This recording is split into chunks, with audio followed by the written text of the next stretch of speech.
My name is Jane Borowski, host of Invisible Tears. This podcast will be about my story in my words, talking about my own personal experiences in self-healing. I do not claim to be a therapist, counselor, or a licensed psychologist. Hello, my name is Amanda Bedard, and I'm the co-host, producer, and editor of Invisible Tears. I'm a Reiki master, certified professional life coach, spiritual coach, wellness coach, and a counseling practitioner. Some of the content you will hear in this podcast may be disturbing to some. Viewer discretion is advised. But it is our hope by putting this information out there that we may help others to heal. We will always be a platform for truth and healing.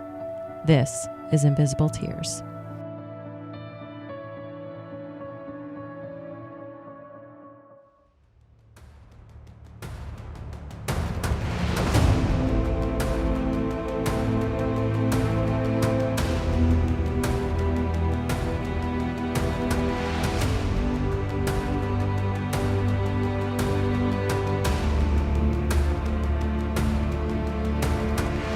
Welcome to the Invisible Tears weekly bonus episode,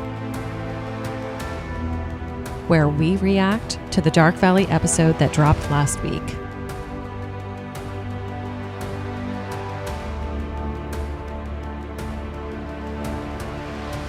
This week is a reaction to episode 3.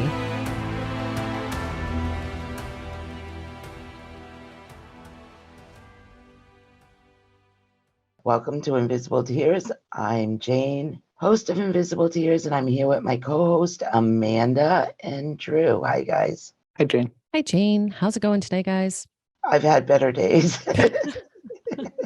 but we're just gonna keep on moving today. It's early, so it's noonish. So we are here to do our reaction to episode 3 of Dark Valley. Yep. I loved it so much. I listened to it 3 times. I love that. I just can't get enough of it. Who wants to start with their reaction? Or questions too. Drew, did you have any questions? Drew always has questions. I love Drew's questions because it's stuff we don't think of, you know? Exactly. But I bet I can pinpoint a couple of his questions. So the first one I do have is, Ellen's case does seem eerily similar to yours. Yes. Listening to the story being told from Jen's point of view, has it hit you differently than any of the other victims, or do they all affect you the same? I think most of them affect me the same.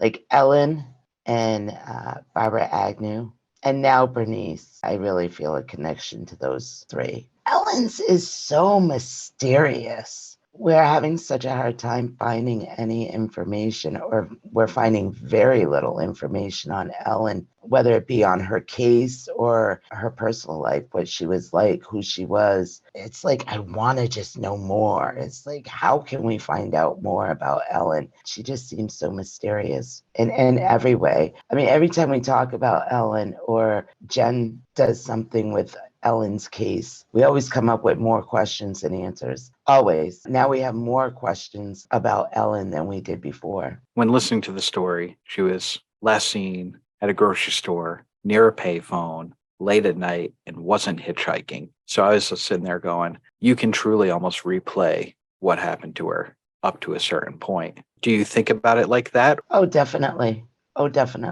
Knowing, what my situation was, where I was sitting in front of a payphone. Obviously, he mentioned the payphone.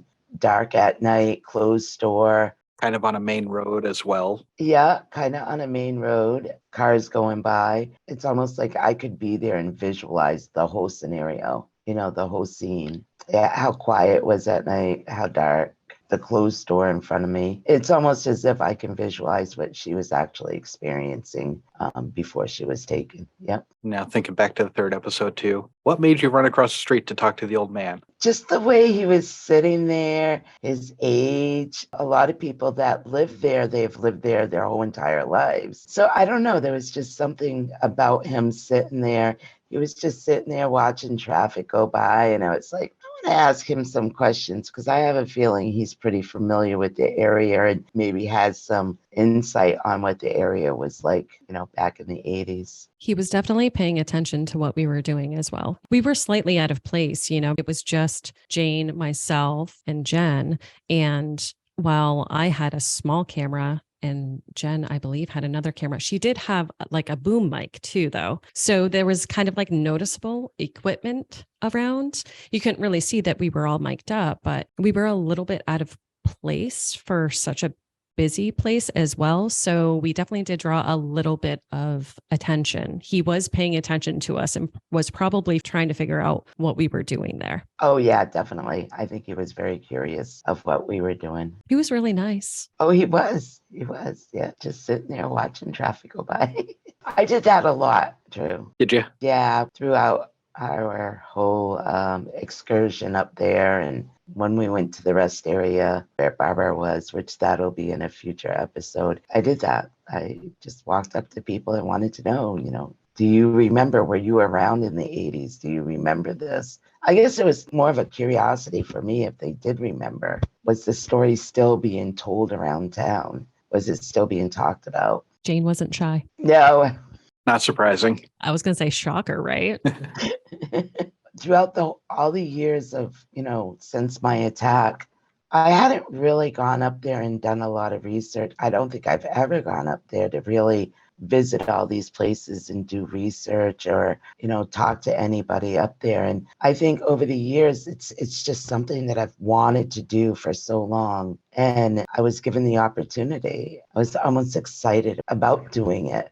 And I don't want to disrespect the whole situation, and let's not forget women were murdered. But it was like I was excited to go up to see what were people's reactions up there. Were they still thinking about these cases and talking about these cases? So it's almost like an excitement, almost like I can't wait to hear what people have to say.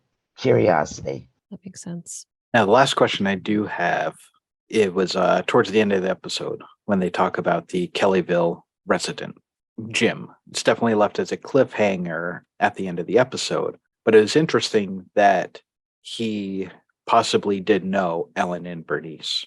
So then it really did raise the questions of if this guy is the suspect or a person of interest for it, if he truly was the Connecticut Valley killer, did he also know any of the other ones? Because if not, it is a little interesting that it would go, the first murder, he didn't know the person. The next two, he knew them. And then the remaining, he didn't know. So it'd be interesting if Jen is able to find any ties to this resident and the other victims, yourself included, to see if there are any other ties. And if there aren't, is it just an outlier that he knew the two? And is that why it's just a local rumor that started? I don't know your guys' thoughts on that. Me and Jen talked a lot about that guy.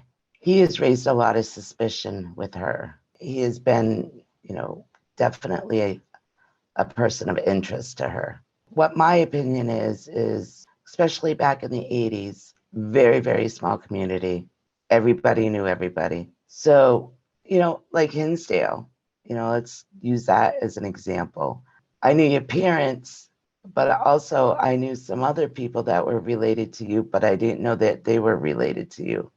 Right. So, it's like small communities like that, especially when everybody works in that same community too, you have a tendency of meeting or knowing certain people and their families and such. So I really look at him with an open mind. Me and Jen talked a lot about that. And so she does look at him with an open mind. Yeah, there's going to be suspicions of him because he's such a local person and everybody knows them in the community. Why do they know him in the community? Because he stands out. He's different. One person will know him and say, oh, this guy is weird, and then talk about him to another person so they know him because he's weird or whatever. And it just trickles down to different people. And before you know it, the whole community knows him. Probably less than half have ever talked to him, but they know that he's different.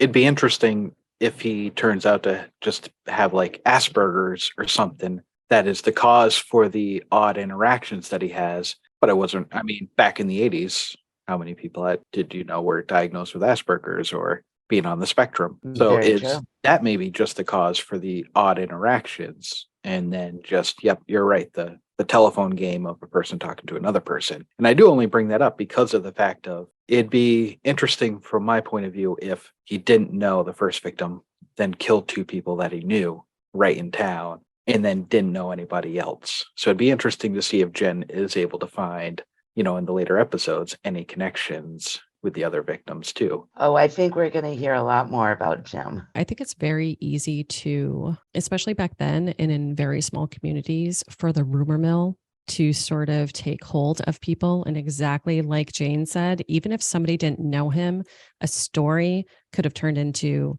sort of like extravagant and that sort of thing. And based off of whomever had interactions with him, labeling him as different or weird or eccentric, it's kind of easy to pinpoint or to direct towards someone like that who sort of stands out like that in the community. Exactly. My 2 cents on Jim. And you only had 2 questions, Drew. Yeah, for that. But I did also want to comment that it was really great to hear from Toby, somebody who was really close with Bernice at the time of her disappearance, and to really get a good understanding of what her life in turmoil was like at the time. It was an interesting perspective, a boyfriend. I'm so glad that Jen was able to connect with him as in depth as she was too.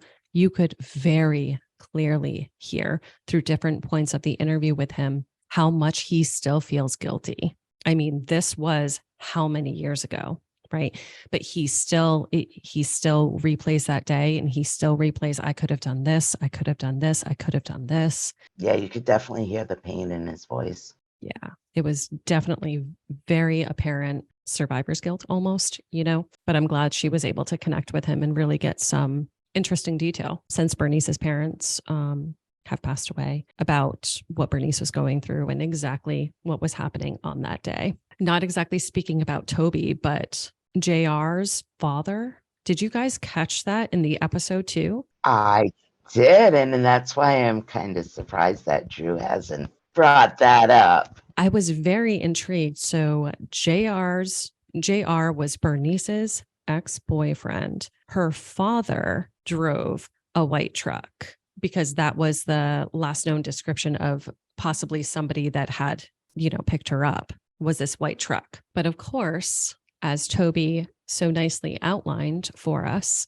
authorities just assumed that, Bernice had taken off. It sounds like really didn't do all that much investigating, and so much time had passed that he was never able to be questioned because he died before he could be questioned. Yeah, that kind of disturbed me a little bit, that because she had snuck out a few times, they almost considered her a runaway. She never got in any trouble. A stellar student, never got in trouble in school, and she was well liked. I've never heard of her making any bad choices or being into drugs or anything like that. It just kind of irritated me that they were really looking at her as being a runaway. I think that's a lot of missed opportunity of finding her. Yeah, it really pissed me off. Yeah, me too. It was really fantastic to hear so much more detail of what wasn't necessarily known or publicly out there, especially more of the specific timeline, with Bernice, because both Bernice and Ellen were covered in this episode.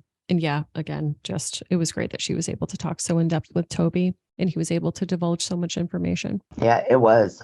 I could almost feel how much pain he was in, and you could tell he loved her. And I get first love, and I know people are like, oh, they were teenagers, first love. You never get over your first love. It wasn't like they broke up. She was murdered. Now, when you're a 16-year-old and you don't get a chance to, say goodbye or break up or whatever, that's got to be traumatic for any teenager like that. My heart went out to him. He said that he looked and searched and looked for her for so long. It's like, wow, being so young like that. I felt really bad for him. You could hear his pain as he's being interviewed by Jen. It's too bad they could have interviewed JR's father to get more specific about, did she get in the truck with them, or did they see her hitchhiking, or did she jump in another vehicle and anybody see anything, or could have done a little bit of process of elimination. That's too bad that they couldn't interview them or interview the dad. And her being a runaway, that really bothered me. That bothered me a lot. Especially since she was living with Toby's parents at the time. And he sort of explained that process and in why she was living there.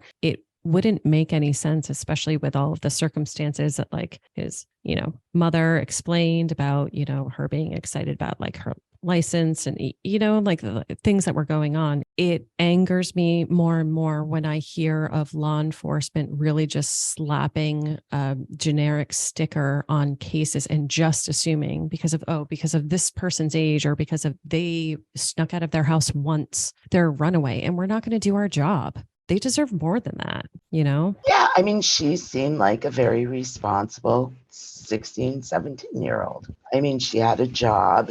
She was still communicating with her parents. If she was a runaway, who was she running away from? I mean, seriously. After listening to Toby, she seemed content at Toby's house. She just did not fit the scenario of being a runaway whatsoever. Not in my mind. I totally agree. The assumption pissed me off. We'll be right back after a quick word from our sponsors. And now back to our episode. Actually, a question just popped into my mind, Jane, that I want to ask you. Okay. Going back to Ellen, with how little that's known about Ellen, what is your opinion? What do you think happened with Ellen, especially since the last place that she was seen was Leo's Market payphone, right? And then her car was found 3 miles away, locked with her purse in it. What do you think happened? It's so weird from where her car was found. Now, she started off at the payphone. Her car was found, I can't even call it a road. It's a little road in between two roads. There's a road on one side, road on another, and then this little dirt road is in between, connecting to the two roads. I don't even think there was a house there. The houses were on the other two roads. Her car was found there. But then her body was found elsewhere. I think one of two things. He either was walking by, saw her on the payphone, got her, somehow jumped in her car with her in it, brought her, murdered her, and then dumped her car off at that road. Or there was two people. I mean, we're talking about 3 totally separate locations for her. There's a possibility of 2 people. 2 of them drove up to the payphone. One got in her car, the other one followed. They got rid of her car on that road, and then they went in and murdered her. I think hers is the only one that really has 3 locations that are unexplained. I mean, the payphone, yeah, it's explained. She was talking to her sister. But then her car and everything is found on this road, but her body is found totally different place. I'm assuming that's going to be in the next episode or 2. But I just find that weird. The logistics of it, it's odd. It's kind of hard to wrap your head around. I'm wondering if the car being locked with purse inside is significant as well. That piece is kind of stuck with me. It's sort of odd. But no explanation on why her car was at that road. Right. There was no reason for her car to be at that road. She didn't live around there. No. Especially, I mean, when she left the payphone at around 2:00 in the morning. So yeah, that doesn't make much sense. Like myself or like Barbara Agnew, he wanted to take me with him. And Barbara Agnew, he did take her. But the vehicles were going to be in the same spot where Barbara went missing and where I would have been taken from. With Ellen, it's different. Her car wasn't even there. I don't think we've read anything or anywhere where her car was damaged or anything like that. And they don't even mention if they've ever found her keys or her keys in the car. I don't believe I've heard anything about that either. Yeah, when we went up there, we just assumed that she was taken from the payphone. Right. We had no idea that her car was moved and where her car was found and where her body was found. Her case just has more questions than answers. Now, during your research, you were able to find out that it was a drive-up payphone? Yeah, it was one of those phones. It wasn't connected to the building or anything. It was on a pole over on the side of the parking lot, and you could drive right up and talk on the phone and then drive away. So that could explain why she was maybe so comfortable talking at a payphone between midnight and 2:00 for that 2-hour period, because she would have still been in her car, right? I've never seen one of those drive-up payphones, so I'm not sure how it worked. Jane, I'm not sure if you. Oh, I have. We're talking 80s here. But I have. It's on a metal pole. It's not on a building. It's usually in a parking area, like a parking lot. And you just drive up. The phone is usually window height to your car. You drive up and you put your money in and you talk on the phone. Then you hang up and drive away. You don't even have to get out of your car. But let's not forget, this was the 80s, small community. Like myself, didn't feel any danger. There was virtually very little crime around that time. No major crime or no missing women, or Bernice was just gone missing. But unless you read the paper or see the news, you wouldn't even know anything about that because there was no social media back then too. Now when people go missing, it's all over social media and everybody knows about it. But back then it wasn't like that. I mean, I didn't even know about these two cases before I was attacked. So I'm sure she did feel safe for all those reasons. Could have definitely helped explain the length of the phone call too, because she was on the payphone for quite some time. I do have a question about some of the reports are from her sister was that she witnessed a car drive by twice and told her, hey, can you hold on the phone? I'm going to go start my vehicle. So if that statement is true, then she wasn't in her vehicle. So would she actually have been at a drive up payphone, but stand outside the car to talk? I think what her comment was, hold on, I got to start my car. So I think she was already in her car. She just wanted to put the phone down for a minute to start her car. Gotcha. Whether she had to look for her keys or whatever. But I think the comment was, hold on, I want to start my car, make sure my car started. Yeah, because the way that the picture was painted, it almost was like hey, hold on, I've got to put the phone down. I've got to walk to my car to start it. Yeah, and that's what I thought too. But then the sister clarified that for Jen. And that's when she said, no, it's a drive up phone and she was in her car. And then the other family member that was brought up during this episode is Chris Quartermarsh.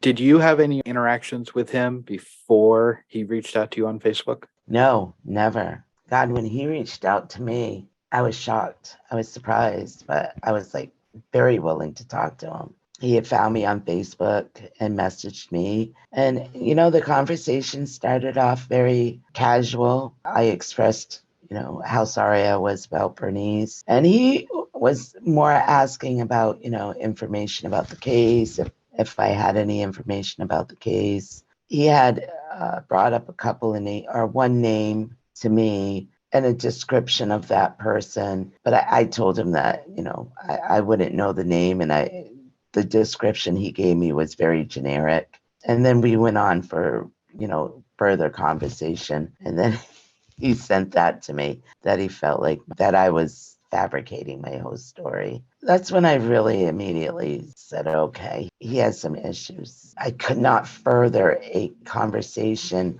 or any kind of a meeting or relationship with him after he said that to me, because I had to question what his mind frame was really like.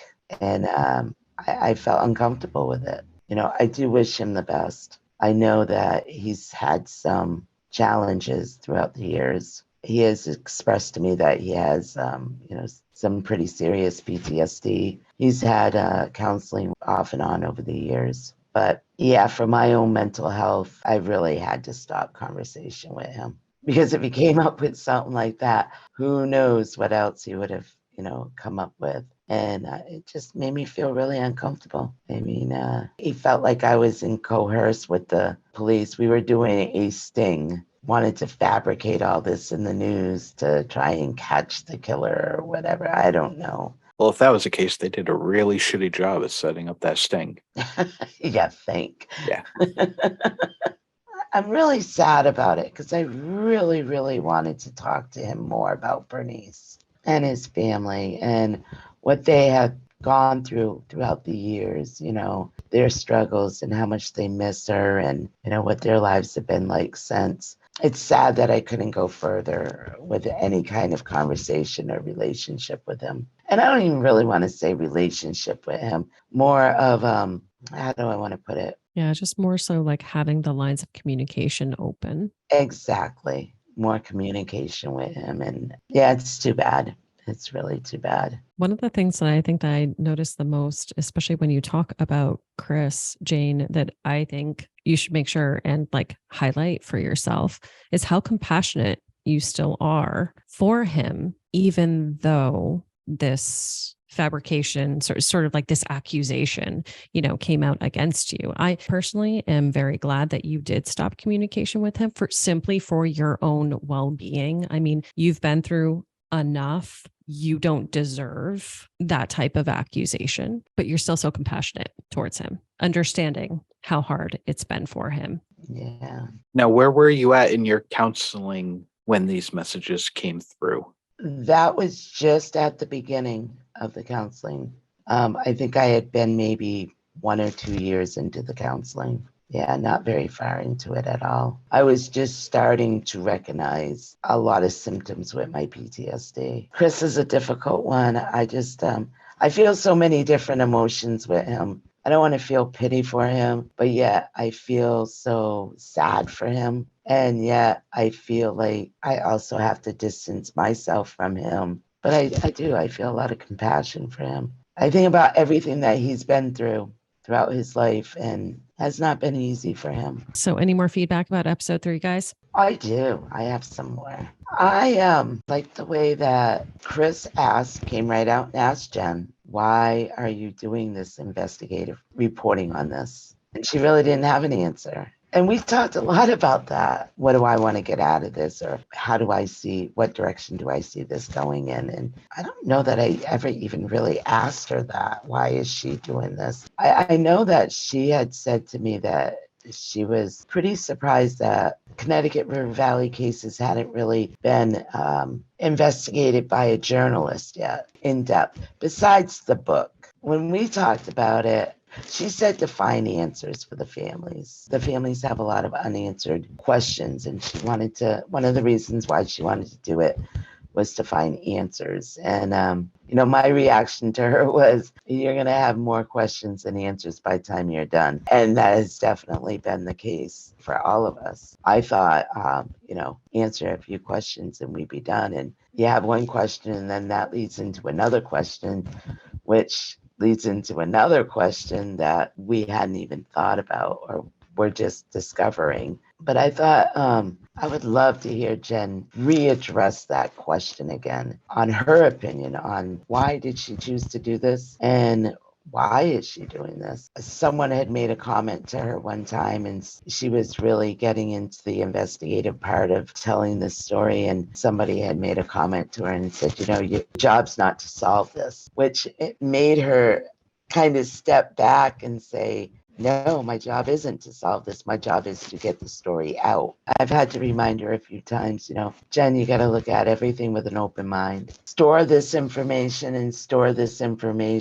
but don't go by this information. Have it there to readdress or whatever, but have an open mind about everything. With my whole journey with Jen, with doing this project, I've had to step back and say to myself, whoa, I need to relook at this with an open mind. Because once you start going down one rabbit hole, you start going down one direction, you almost feel like you have to keep going down that direction when that rabbit hole has already given you as much information as it possibly could. So use it, save it, and then go into another direction. And I think that's what Jen is really doing. And I think she's doing a great job with it. Like the white truck.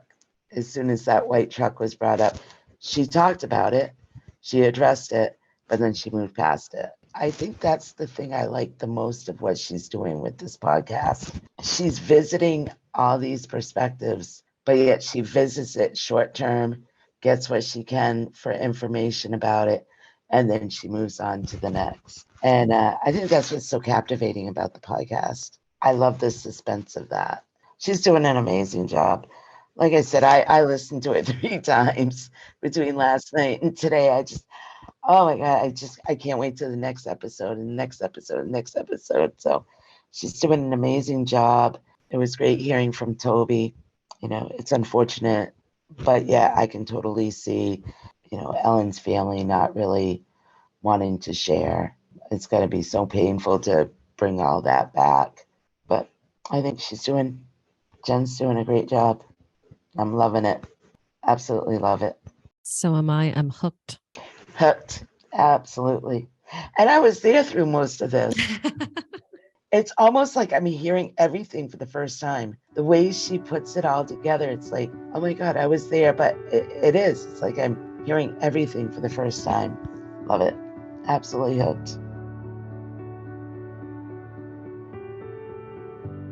Thank you all so much for listening to this episode of Invisible Tears. Make sure you subscribe to our podcast to hear all future episodes. Click into our link tree too in the episode description to find and follow us on all our social medias.